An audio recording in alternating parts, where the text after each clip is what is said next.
절망을 이기다라는 제목으로 하나님 말씀 증거하도록 하겠습니다. 오늘 본문을 보면은 벌벌 떠는 다윗을 만나게 됩니다. 1절을 보니까 여호와여 나의 대적이 어찌 그리 많은지요 일어나 나를 치는 자가 많으니이다. 2절 보니까 많은 사람이 대적했다. 많다 세 번이나 강조하고 있습니다. 벌벌 떠는 모습입니다. 좀 이상하지 않습니까? 물맷돌, 그러니까 돌멩이 하나 들고 골리앗 앞에서도 당당하던 다윗이었는데 이게 뭡니까? 이렇게 두려워하고 벌벌 떨고 좀 이상한 모습을 보게 된다는 것입니다. 도대체 대적이 누구길래 이렇게 벌벌 떠는 것입니까? 아들 압살롬이죠. 표절을 보니까 압살롬을 피할 때 이렇게 되어 있습니다. 그러니까 여기서 많다라고 하는 것은 숫자가 많다 이런 산술적인 표현이 아닙니다. 감정적인 표현이에요. 내 고통이 크다 그런 거죠. 대적이라고 하는 것이 아들이고 대적이 친아들이다. 아들이 나를 죽이겠다고 달려든다. 그러니까 많다라는 것은 감정적으로 엄청나게 크다. 그런 개념이라는 것입니다. 도저히 감정적으로 받아들일 수 없는 일이다. 그런 거죠. 제가 한번 상상을 해봤습니다. 저에게도 두 딸이 있는데 갑자기 와가지고 아빠 죽이겠다. 그러면 그냥 죽이라 그럴 것 같아요. 그리고 방심했을 때 내가 죽여버리지. 그렇지만 대부분의 부모들은 자녀에게 거부되는 인생이 될 때 그냥 죽을 것 같아요. 그죠? 그럴 것 같지 않습니까? 다윗이 그런 상황에 놓이게 되었다라는 것입니다.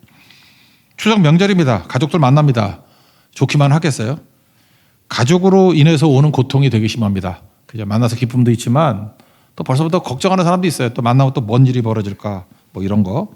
그러니까 대적이 많다 그럴 때 딱 시편 3편이 이 명절에 한국 상황에서는 딱 맞는 것 같습니다. 어떤 분은요, 아버지가 좋은 것 같죠. 아버지에게 버림받은 분도 있어요. 아버지가 이렇게 계약을 어떻게 이상해가지고 공경에 처한 분도 있고요. 우리 교회도 있습니다.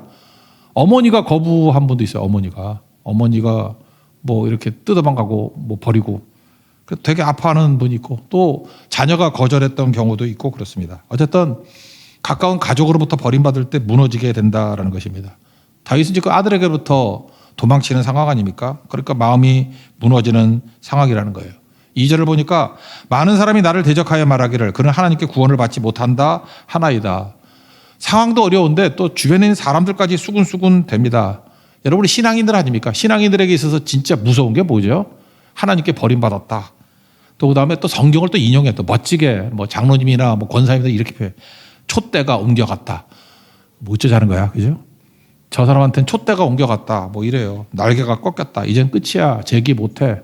이런 소리 들으면 힘이 다 빠져버리죠. 그게 누굽니까? 원수가 아니에요. 우리 가족이고 우리 측근이고 사랑하는 사람이고. 그럴 때 더 큰 서운함, 이제 내 편이 아무도 없구나라고 무너지게 된다는 것입니다. 우리 배경을 봐서 알겠지만 다윗이 도망치는 게 압살롬이 무서워서 도망쳤다고 저는 생각하지 않습니다. 왜 그렇죠? 압살롬하고 싸우면 내전이 되잖아요. 다윗은 한 번도 동족끼리 싸운 적이 없어요. 그러니까 내전을 피한 거다. 그게 맞는 거겠죠. 왜 그렇습니까? 다윗은 전쟁 영웅입니다. 요즘식으로 표현하면 전쟁의 신이에요. 평생 전쟁만 했는데 압살롬 거 별것도 아닌데 그거 못 이기겠어요? 힘이 없어서 도망치는 게 아니고 피하는 거겠죠. 그 다윗의 부하들은 누굽니까? 아둘람의 영웅들 아니에요? 백전 노장들. 그러니까 싸움이라 그러면 전설의 사람들 아닙니까? 근데 압살롬 그 주변에 있는 사람들 보면 나중에 봐도 되게 허접하잖아요. 그 다윗이 뭐라 그래요? 아들 압살롬 죽이지 마라. 그러니까 질 거 알았다고 압살롬이. 하는 집 보니까 뻘짓하고 있는데 질 거 뻔히 알았다고요. 내전 버리지 말고 제발 살려줘라. 그런 얘기를 보면은 일단 피하는 모습이었다는 것입니다. 우리도 명절에 이렇게 가족끼리 모여가지고 있으면 싸워서 이기면 뭐합니까? 이겨도 아픈 거고 저도 아픈 거고. 다윗의 이 길을 좀 택했으면 좋겠어요. 일단은 피할 필요성이 있다는 것입니다. 그래서 1절과 2절 뭔 소리를 하든 간에 나는 피하겠습니다. 그런 뜻이겠죠. 여기 셀라라는 말이 쭉 나오는데 두 번째 내용입니다. 셀라가 주는 힘이 있어요. 셀라는 읽어야 됩니까? 안 읽어야 됩니까? 우리 성도들은 되게 세련돼서 안 읽었어요. 근데 어떤 분들은 이렇게 셀라 이런 분이 있는데 이거 시편에 71번 나와요. 71번 나오는데 음악 용어입니다. 쉼이에요. 그러니까 이게 쭉 노래 부르다가 쉼 그렇게 부르는 사람 없잖아. 그러니까 쉼은 되는 거지. 그래서 셀라는 그때는 좀 멈춰야 된다는 것입니다. 그래서 셀라의 영성이 필요한 것 같아요. 너무 어려울 때는요. 잠시 쉴 때가 필요합니다. 그냥 멈추는 거. 똑똑한 사람은요. 숨 돌리고 대답하고 어리석은 사람은 즉답을 합니다. 한번 생각해 보세요. 뭐 이렇게 물어보자마자 예, 그렇습니다. 그러면은 되게 무성의해 보이죠? 경솔해 보이죠? 저 생각이나 있는 녀석인가? 근데 어떤 똑같은 질문을 했는데 잠시 휴식을 둬요. 내가 볼 때 한 1, 2, 3 정도, 1, 2 정도 하는 게 좋을 것 같아요. 하나, 둘. 그래 놓고 난 다음에 대답을 하면 예, 그 말이 맞는 것 같습니다. 저도 큰 도움이 되도록 힘쓰겠습니다. 이러면은 신중해 보이고 이 사람은 내 말을 듣고 있구나. 또 하나 이 사람은 생각하는 사람이구나. 이걸 알 수 있다라는 것입니다. 제가 굉장히 괜찮은 어떤 형제였는데 그 형이 나쁜 버릇이 그거예요. 뭐 물어보면은 진짜 뭐 LTE 속도로 대답을 해버려요. 그냥. 그러니까 나쁜 형제는 아닌데 사람이 신뢰가 잘 안 가는 거예요. 그래서 한 2박자 쉬었다 얘기해라. 지금 많이 고친 것 같아요. 그랬더니 신뢰감이 생기고 너무너무 좋더라는 것입니다. 그때 셀라 할 때 하는 게 뭐예요? 쉬면서 나 자신에 대해서 하나님 바라보라. 절망하지 마라. 그래 외칠 필요성이 있다는 것입니다. 시편 42편 좋아하는데 5절 내용하나 내가 어찌하여 낙심하며 어찌하여 내 속에서 불안해하는가. 너는 너희 하나님께 소망을 두라. 그가 나타나 도우심으로 말미암아 내가 여전히 찬송하리로다. 다 아는 내용이고 조금 전에도 찬양도 했잖아요. 기막힌 상황이 왔다는 것입니다. 낙심이 오고 절망이 오는 상황이 왔다라는 것입니다. 근데 내 안에 자아가 둘이 있다는 거죠. 낙담하는 자와 격려하는 자. 항상 내 안에 두 가지가 있어요. 낙담하게 만드는 어찌하여 이렇게 낙심하고 좌절하는가 하고 이렇게 격려하는 자아가 있는 반면에 낙심하고 좌절하는 또 자아가 있다는 거예요. 불안의 자아가 있고 믿음의 자아가 있다는 것입니다. 셀라 하면서 쉴 때 뭘 붙드는 거예요? 믿음의 자아를 붙드는 거죠. 나를 격려하는 자의 소리를 들어야 된다는 것입니다. 그래서 셀라의 영성으로 살았던 사람이 누구냐? 내가 볼 때 느헤미야가 그랬어요. 느헤미야가 아닥사스다 왕 앞에서 이렇게 불안한 표정을 짓잖아요. 그러니까 너 왜 불안하냐? 그러면 이제 술 맡은 관원이니까 죽을 수도 있잖아요. 근데 뭐 해줄까? 이렇게 내가 원하는 거 다 해준다. 그럴 때 얼마나 신납니까? 네, 좋습니다. 예루살렘 가가지고 성벽 짓게 해주세요. 이렇게 대답 안 하고 느헤미야 2장 4절 보니까 곧 하늘의 하나님께 묵도하고 이게 바로 뭐예요? 셀라의 영성이에요. 즉답하지 않고 거기서 하나, 둘, 셋 묵도하고 그러고 난 다음에 대답을 했어요. 왕이 많이 좋게 여기시면 이러한 일을 해주기를 원합니다. 허락받죠? 우리에게도 이런 게 꼭 필요하다는 것입니다. 인생 살다 보면요 너무너무 힘들어요. 힘들어가지고 지칠 힘이 있다고요. 그래서 그냥 뭐 응답 비슷하게 오면은 금방 대답해버리고 급하니까. 그래서 이 셀라의 영성, 이 묵상의 영성이 꼭 필요합니다. 잠잠히 하나님 앞에 서 있는 거. 이게 필요하다는 거예요. 오늘도 명절 가운데 여러분들 즉답하지 마시고요. 뭐 이렇게 기분 나쁜 소리 또는 아픈 이야기가 나올 때 그냥 하나, 둘, 셋만 쉬어보세요. 그러고 난 다음에 얘기를 하면은 권위도 있고 신뢰감도 생기고 문제가 풀리게 된다는 것입니다. 다윗은 절망의 자리에서 셀라의 영성으로 첫 번째 대응합니다. 그러고 난 다음에 두 번째 하나님께서 기억력을 준다는 거예요. 말씀을 주신다는 거예요. 그래서 신앙은 기억력 싸움입니다. 그 기억력을 가지고 기도하죠. 이성이 마비되는 순간이 있습니다. 너무 절망에 빠지면 똑똑하던 사람도요 이성이 마비가 돼버립니다. 그런데 하나님의 축복이 뭐냐? 신앙은 기억력 싸움이에요. 말씀이 이렇게 떠오릅니다. 말씀이. 무슨 말씀이 떠올랐겠어요? 이 순간에도 하나님이 나와 함께 계신다. 이 말씀이 떠오르면서 사는 거예요. 그죠? 절망 속에서도 하나님이 나와 동행하신다. 하나님께서 내게 생명을 주시는 분이시다. 하나님은 나에게 승리를 주시는 분이시다. 하나님은 나와 함께 하시는 분이시다. 그거 깨달으면 살아나는 거죠. 제가 보니까요, 이게 마귀가 하는 일이 뭐냐 하면 기억을 지우는 거예요. 정말로 그 마귀가 역사하는 사람 보면 정말 기억력이 깡통이야. 저렇게 금방 잊어버리지. 은혜도 잊어버리고, 은혜는 물에 새기고, 원수는 돌에 새기고, 꼭 그래. 하다 좋은 걸 하나도 기억 못하고 나쁜 것만 다 기억을 해요.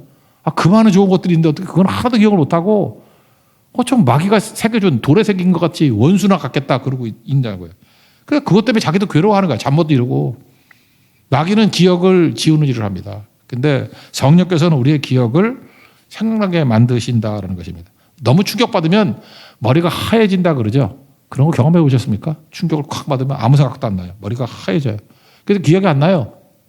어떤 때는 바쁘게 만들어서 기억을 못하게 만들고 충격으로 화 잘 내는 사람이 있죠. 분노하는 사람. 여러분들 이게 명절 때도 분노해 보세요. 그럼 아무것도 기억이 안 나. 하나님 생각하지 못한다라는 것입니다. 그런데 은혜가 뭐냐? 그 와중에도 말씀이 기억이 나는 거예요. 기억력이 승부예요. 기억력 싸움이라고. 시편 107편 20절 보니까 그가 그의 말씀을 보내어 그들을 고치시고 위험한 지경에서 건지시는도다. 그러니까 옛날에는 위경이라 했죠. 위경. 위험한 지경에서 우리를 건져 주신다. 그게 우리가 살 수 있는 길이라는 것입니다. 말씀을 붙들게 되면 어떤 일이 벌어지죠? 말씀에서부터 기도가 나오겠죠. 우리가 약속과 성취 얘기하지 않았습니까? 약속이 있고 성취가 반드시 있는데 하나님께서 성취되기 직전에 뭘 주시느냐? 기도하는 백성들을 불러주신다는 거예요. 저는 약간 좀 이런 거에서 약간 극단적인 칼빈주의자인지 모르지만 어떤 일이 이루어지지 않을 때는요, 기도가 막혀요. 그러니까 기도를 못하게 만들 때도 있다고. 좀 너무 심한 얘기인가? 여러분 그런 거 경험해 보셨어요? 뭘 기도를 하려고 하는데 기도가 안 나와. 하나님의 뜻이 아니거나 준비가 덜 됐을 때는 기도도 안 나와. 억지로 한번 해보려고 그러세요. 아무리 기도하려고 해도 기도가 안 나온다니까요. 근데 어느 순간 기도의 문이 열려요. 기도가 막 터져나오기 시작해. 그럼 오케이, 된 거예요. 이스라엘 백성들이 애굽에서 430년 동안 종은 노릇했습니다. 근데 언제 풀려나요? 이스라엘 백성들이 불을 짓기 시작했을 때. 출애굽기 2장 23절을 보니까 탄식하며 하나님 앞에 불을 지었더니 하나님이 언약을 기억하시고 그때부터 출애굽이 시작되잖아요. 그러니까 굳이 말한다 그러면 기도 때부터 출애굽이 시작됐다고. 근데 그전에는 고통이 있는데도 기도했어야 안 했어요. 기도 안 하는 거죠. 그러므로 여러분들 인생이 언제부터 응답이 있기 시작하느냐? 기도가 터질 때부터예요. 기도는 먼저 말씀이 기억나고 말씀을 놓고 기도하기 시작할 때부터 풀리기 시작한다는 것입니다. 이스라엘 백성들이 바벨론의 포로로 끌려갔다가 70년 만에 돌아오는 얘기. 그게 다니엘서 9장에 나오잖아요. 다니엘서 9장 2절을 보니까 다니엘이 예레미야서를 쭉 읽다가 뭘 깨달았어요? 예루살렘의 황폐함이 70년 만에 그치리라 라고 하는 말씀을 보게 됐어요. 말씀이 왔잖아요. 그리고 3절 내가 금식하며 베옷을 입고 죄를 덮어쓰고 하나님께 기도하고 간구하기를 결심했다. 기도했습니다. 그러고 난 다음에 고레스 왕의 마음을 변화시키고 해서 그리고 돌아오잖아요. 그러니까 언제 고난이 끝납니까? 기도가 터질 때부터. 그래서 하나님께 멈추고 난 다음에 두 번째 하나님 주신 건 뭐냐면 기억력 싸움이에요. 말씀을 보내주시고 그 다음에 말씀이 보내졌을 때부터 기도가 막 나오기 시작한다고요. 그래서 여러분들 어떤 중요 결정을 낼 때 기도하십시오. 저는 왜 기도하라고 얘기하느냐 하면은 안 될 일은 기도가 안 나와요. 기도가 턱턱 막힌다고. 그럴 땐 유보하시고. 근데 어느 순간인가 준비가 되거나 뭐 상황에 내가 회개하거나 뭐 이렇게 변화가 일어나게 되면 또 하나님의 뜻이면 기도가 나오기 시작한다는 것입니다. 기도가 되면 그때부터 뭐 안 될 게 없는 거죠. 확 터져 나오는 거죠. 지금 다윗은요 3절 4절에 보니까 기도가 되기 시작합니다. 그 벌써 응답이 된 거죠.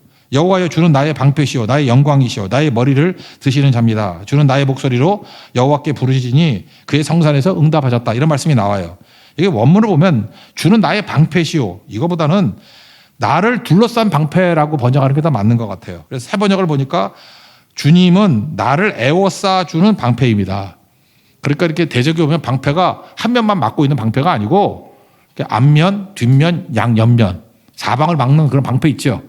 뭐 로마 군인들이 싸우는 거 보면 이렇게 띵그로 돌아서 가지고 막잖아요. 그러니까 나의 방패가 아니라 나를 에워싼 방패 이게 정확한 거예요. 하나님께서 나를 에워싼 방패가 되어주시고 또 나의 영광 그러니까 명예를 회복시켜 주시고 머리를 드신다. 그러니까 나를 복권시켜 주신다. 회복시켜 주신다. 그런 얘기가 쭉 나오는 거잖아요. 여러분 이게 참 중요한 건데 기도를 좀 오래 할 필요성이 있는 게 뭐냐 하면은 기도도 계속하면은 근육이 생깁니다. 여기서 지금 부르짖는다고 하는 게 문법을 또 얘기해도 되나? 미완료라는 게 있거든요. 우리 한국에는 없는 완료예요. 미완료는 뭐냐면 그냥 계속 한다는 거예요. 어떤 권사님은 그렇게 얘기하대. 목사님 저는 맨날 똑같은 기도만 해서 미안해요. 뭐 그러더라고. 잠깐 맨날 뭐 앉아서 기도하면 10분은 똑같은 기도만 한대. 괜찮다고. 그 중언부언 아니냐 그러는데 중언부언 아니라고.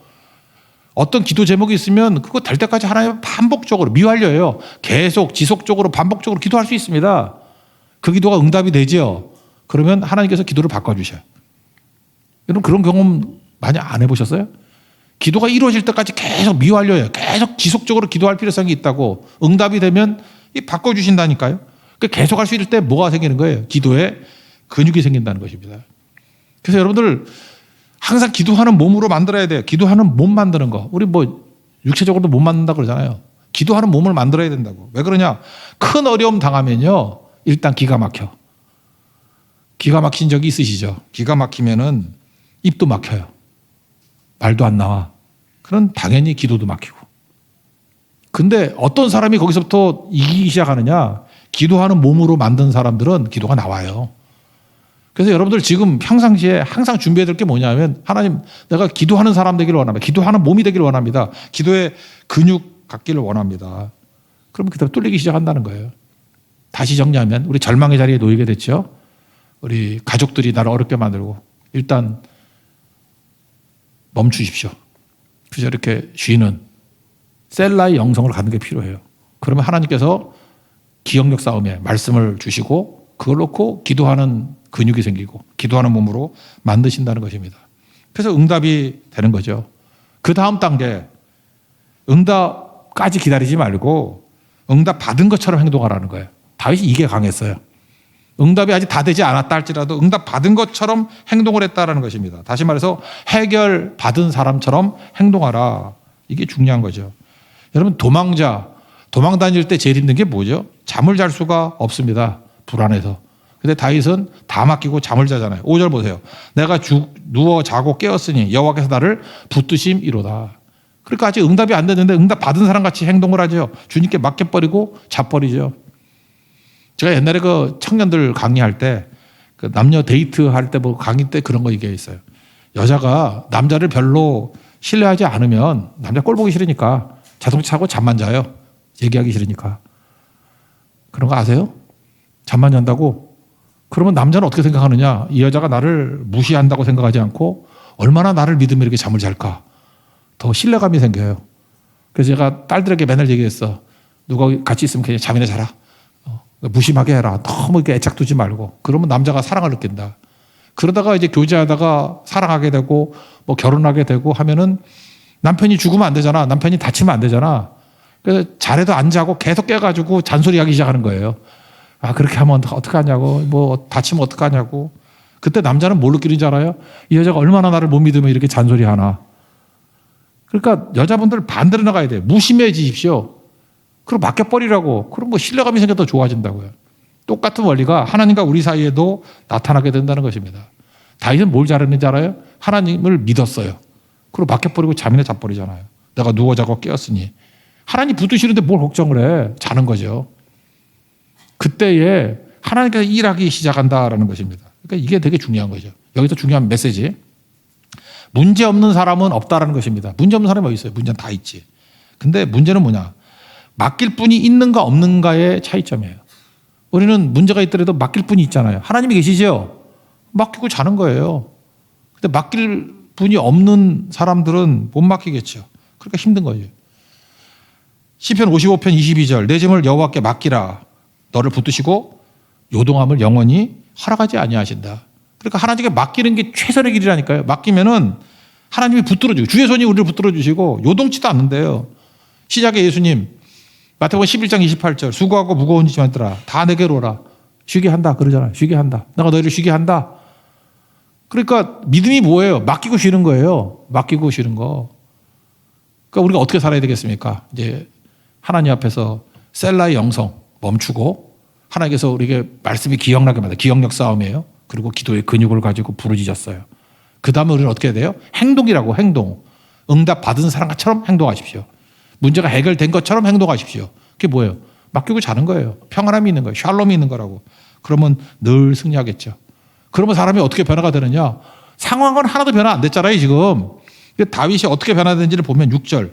천만이 나를 애워싸 진친다 할지라도 나는 두려워하지 않는다. 앞에는 뭐 대적이 많다 두려워 못 살겠다 이러던 사람이 확 변했죠. 이게 성도가 살아가는 모습이라는 것입니다. 원래 천만인이라고 번역하면 안 되고 천만 군대라고 번역이 돼. 군인수예요. 그냥 일반 천만인이 아니고 군인 천만 군인이 나를 에워싼 진친다 할지라도 군사 용어라고. 그러니까 천만 대군 그러면 엄청난 거잖아요. 무장한 군인보다 하나님을 더 신뢰한다 그런 뜻이라고요. 우리 주변에 뭐 상황이 얼마나 나쁘면 얼마나 나쁘겠습니까? 하나님이 더 강하다 그걸 믿어야죠. 다윗은 이런 믿음을 갖게 됐다는 것입니다. 그리고 이런 거를 확신의 완료형 그러는데 승리했던 것을 과거로 표현해버려요. 7절 여호와 일어나소서 나의 하나님의 나를 구원하소서 주께서 나의 모든 원수의 뺨을 치시며 악인의 일을 꺾으셨나이다. 과거로 치잖아요. 과거로.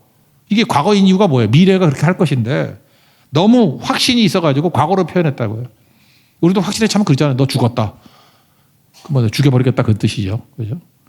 그 의지도 있지만 하나님께서 너무 확고하게 함께 하신다는 걸 믿기 때문에 원수의 뺨을 찌고 지금 모욕했잖아요. 뭐 저 하나님 버렸다. 촛대가 옮겨갔다. 뭐 이따위 소리 하는데 지금은 그들이 조롱을 당하고 있죠. 원수의 뺨. 이게 조롱이거든요. 비웃음. 이를 꺾으셨다. 하나님께서 그 이를 꺾어버렸다. 이건 뭐 모욕 중에서 최고의 모욕. 이게 하나님 백성들이 승리하는 길이라는 것입니다. 그래서 마지막 고백을 하죠. 구원은 여호와께 있사오니 주의 복을 주의 백성에게 내리소서. 여러분 잊지 마십시오. 우리가 항상 어려움이 있을 때 구원은 사람에게 있을 줄 알아. 잠깐 사람 찾아다녀. 저 사람이 나에게 구원을 줄 거야. 저 사람이 나에게 길을 열어줄 거야. 저 사람이 나에게 미래야. 그거 믿지 마십시오. 그럼 무너지는 거예요. 다윗의 강력함이 여기에 있었어요. 구원은 하나님께 있습니다. 믿습니까? 우리의 구원도 하나님께 있습니다. 하나님만 믿고 의지하고 나아가면 늘 승리하게 되는 거예요. 복을 주십시오. 이게 신약 개념은 뭐예요? 은혜를 부어 주옵소서. 하나님의 은혜로 늘 승리할 수 있는 하나님의 거룩한 종 되기를 축원합니다. 자리에서 일어나겠습니다. 주의 손이 찬양하겠습니다.